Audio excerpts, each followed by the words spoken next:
Shalom, shalom et bienvenue à notre édition de la Rhapsodie des réalités de notre cher homme de Dieu, Pasteur Christ Oyakilome.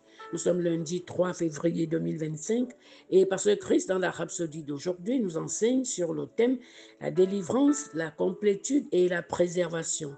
Il tire son verset d'ouverture du livre de Romains, chapitre 10, le verset 10 qui dit « Car c'est en croyant du cœur qu'on parvient à la justice et c'est en confessant de la bouche qu'on parvient au salut. » Parce que Christ explique et il dit, le mot salut est un mot unique qui n'est souvent utilisé que par ceux qui croient en Jésus-Christ, alors que beaucoup pourraient avoir une idée générale de ce qu'il signifie.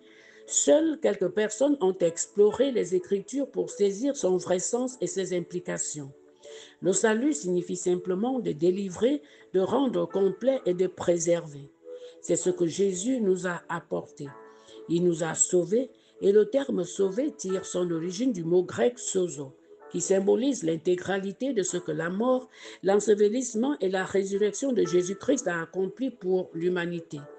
Ainsi, lorsque nous disons que Jésus a apporté le salut, cela signifie qu'il a apporté la délivrance, la complétude et la préservation. Alors, lorsque vous dites que vous êtes sauvé par Jésus-Christ, cela signifie qu'il vous a délivré, il vous a rendu complet et vous a préservé. Vous avez été délivré de la puissance des ténèbres, du péché, de la peur, de la mort et de la domination de Satan pour être amené dans la volonté parfaite de Dieu.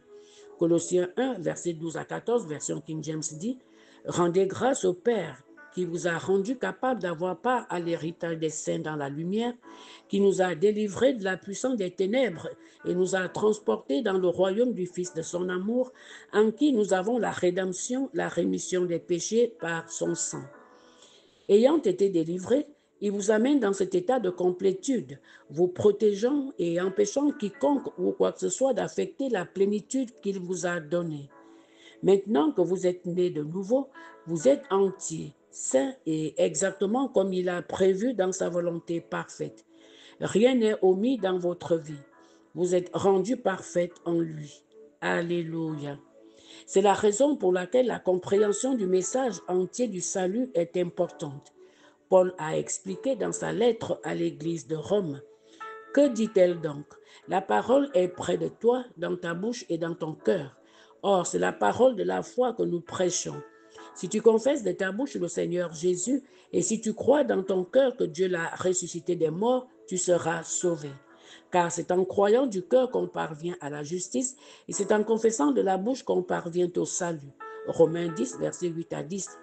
C'est ce que nous prêchons. Qu'en Jésus-Christ, vous avez été délivrés, rendus complets et préservés. Béni soit Dieu, alléluia. Nous prenons la prière, vous allez dire après moi à haute intelligible voix. Cher Père, je te remercie pour le don du salut que j'ai reçu en Jésus-Christ.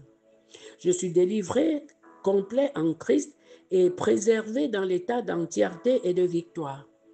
Ma vie est un témoignage de ta puissance salvatrice et je marche dans ta volonté parfaite et dans les pleines bénédictions de l'évangile de Christ.